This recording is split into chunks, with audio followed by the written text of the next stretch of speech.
Welcome to the F-Bound Podcast. I'm your host, Shannon Schroeder, Executive Function Coach.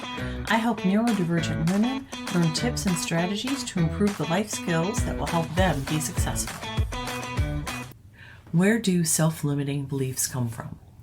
Do you ever feel like there's some invisible force stopping you from reaching your full potential?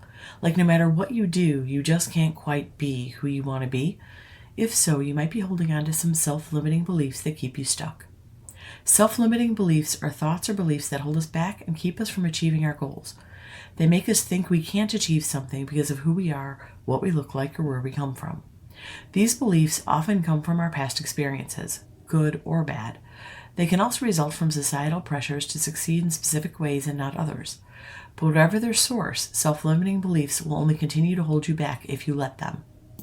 Once you become aware of them, it becomes easier to recognize when they pop up again so that you can tear them down.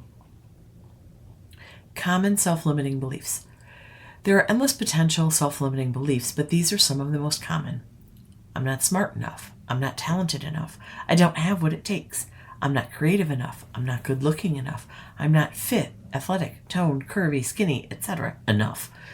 I'm not successful enough. I'm not smart enough. I'm not fill in the blank enough. If you've ever had thoughts like the ones listed above, you've dealt with self-limiting beliefs. Self-limiting beliefs prevent you from reaching your full personal and professional goals and living the life you want. Although you can't ignore them, your thoughts are controllable. By understanding how self-limiting beliefs arise, you may gain clarity and learn how to alter your mental soundtrack. Your self-limiting beliefs will likely vary based on your personal experiences, current environment, and cultural upbringing. Some are more harmful than others, but they'll all hold you back if you don't address them. You can let your past dictate your future.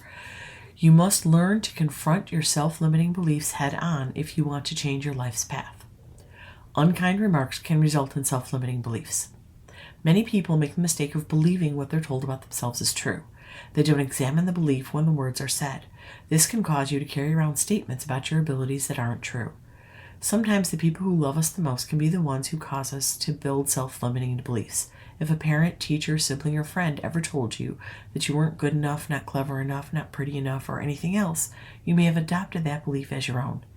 Maybe a family member once told you you'd never be successful. Or perhaps you were teased for having an odd interest as a child. Whatever the source, unkind remarks from others can significantly affect your self-image and self-worth. Even if the person who said it meant well, or didn't realize the impact their words would have, the fact remains that you may still be affected by it. For very many neurodivergent people, this is a light bulb moment. If you were undiagnosed as a child, you probably feel this one. You've always known you're different, but without being diagnosed, you were probably told you couldn't do things, or that you should be more like. That feeling of being less than has most likely stayed with you. This is especially true if you've always struggled with executive dysfunction. Because you have a hard time planning things, or remembering, or if you're often late, you begin to think that's just the way you are. There's nothing you can do about it. Self-limiting beliefs can be very powerful. The more you believe something is true, the more likely you are to act according to those beliefs.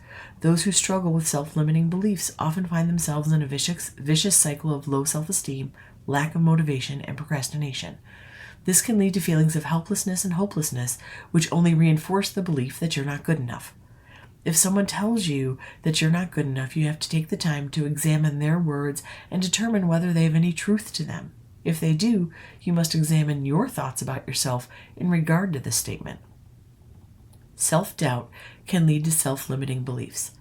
It's not always others who can cause you to build self-limiting beliefs. You can often be your own worst enemy when it comes to self-doubt. Self-doubt is like the chicken and egg problem. It's hard to pinpoint which came first, the self-doubt or the self-limiting beliefs. Everyone is insecure and doubts their own abilities at some point in their life. Maybe you weren't picked to work on a web design project you really wanted, so you assumed that your designs were terrible. Or maybe you applied to be a speaker at an upcoming conference and you weren't chosen. During times of self-doubt, it's important to remember that other people's decisions are not necessarily a reflection of you.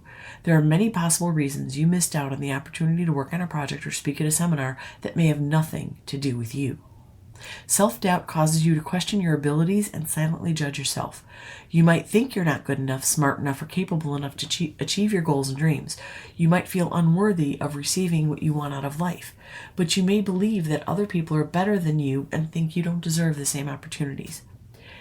If you've ever felt like you're just not good enough or unworthy of the things you want out of life, these are signs of self-doubt. Even though self-doubt can be incredibly frustrating and even paralyzing at times, it's essential to know that it's a normal part of the human experience. We all experience it at different points in our lives to various degrees.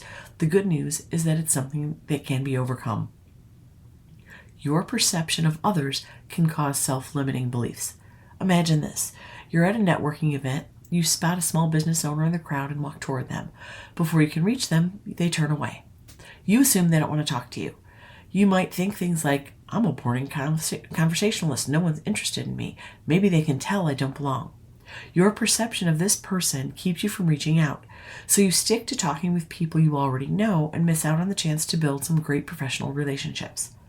How do you know this person doesn't want to talk to you? You have no way of knowing, of course. This is how self-limiting beliefs can affect your relationships with others. You might feel like other people don't want to associate with you because of what you believe about yourself, but in reality, you're not giving yourself or other people a fair chance. Another example is when you see someone you consider a peer, another mom who has the same number of kids at about the same age as you, or another entrepreneur who has a similar business to yours. You look at what they do, what they're good at, and compare yourself. The problem with that is that you don't see the full picture. You have no idea how many years that business owner struggled before finding success. You don't know if that mom goes home and cries every night because she's barely holding it together, or if she goes home and has other people helping her accomplish everything. Everything I've talked about here could make you feel like you don't have the right things to succeed, be happy, or that you will never reach your goals or dreams. But the truth is, you can't let your limitations hold you back. You have to believe that you can overcome them. Otherwise, you'll find it much harder to move forward. Learning to change your mental soundtrack is essential if you want to reach the next level in your life. When you hear self-limiting beliefs, take a moment to consider if they're true or if they are just lies that you've accepted as truth. Perhaps it's time to get to the bottom of your self-limiting beliefs. Once you identify them, you can begin to tear them down. It all starts with awareness. I hope you enjoyed this episode of the F-Bomb Podcast. Thank you for listening. Remember to subscribe below and check out my show notes to learn more about my Facebook group, courses, and membership.